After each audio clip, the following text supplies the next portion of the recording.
Hi everyone, welcome to week 3 of our flexible learning plan. I hope you had a great spring break and some time to relax.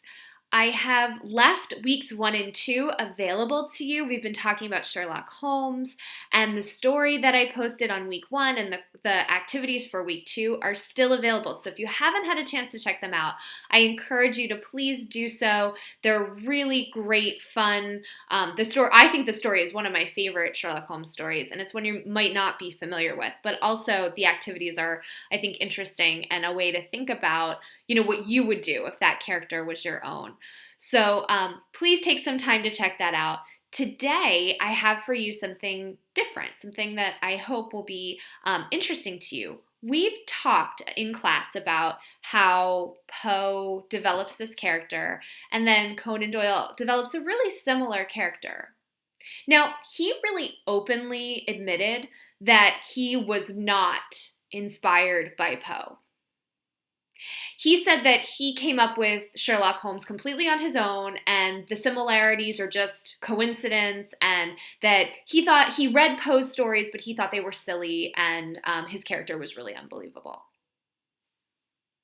So, we've kind of developed this theory, like these characters are really similar. And there are a lot of scholars that would say, Conan Doyle, really? Are you telling the truth? Or did you not want to admit that you were kind of, borrowing somebody else's ideas? So that's one theory. I've actually uploaded for you 3 different videos to add on to that. So we're going to have 4 competing theories by the end of today of things that could have potentially inspired Sir Arthur Conan Doyle.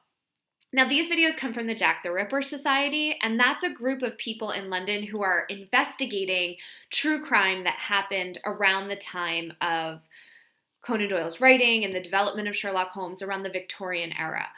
Now, Jack the Ripper, if you're not familiar, was a really famous serial killer. He terrorized London streets, he was murdering women late at night, and a lot of Londoners started to develop an interest in crime and detective stories because of this real-life situation that they were living through. It'll be interesting to see if we all develop more interest in dystopian fiction after our real-life situations that we're currently living through have developed. But it was a really interesting time period for the development of not just actual detective work, but also this genre in terms of writing.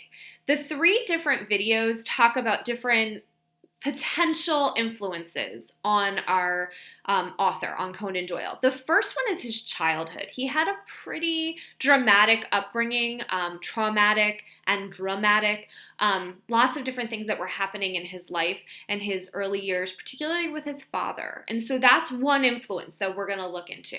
The second video talks about Dr. Bell. Now, this is the person in real life that Conan Doyle said was the most influential, his mentor, the doctor who trained him in college that helped him to really think about life in a certain way, and he views him as the inspiration for Sherlock Holmes. He says in his writing, this is the guy I based my character on. But there's also other theories. So Sherlock Holmes has kind of a dark side, and if you know the character from other iterations, or if you read the story from week 1, you know that he's kind of got this sort of underbelly of unhappiness and despair. And there was certainly a real-life figure in Conan Doyle's life, somebody who was involved with his family, who lived in his home, who had that kind of personality trait. So we could look at him, Sherlock Holmes, as an amalgamation, a mixture of all of these different character traits.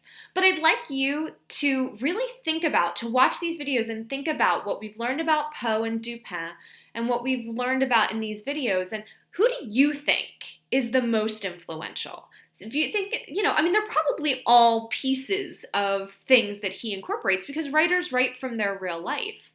But, what do you think had the biggest impact? So leave a comment in the discussion board, and of course, reach out to me if you have any questions. I'm going to reach out to all of you and just kind of check in this week. So feel free to jump onto Google Meet with me. I have office hours this week, or reach out via email or Schoology Messenger. I'd love to hear from you.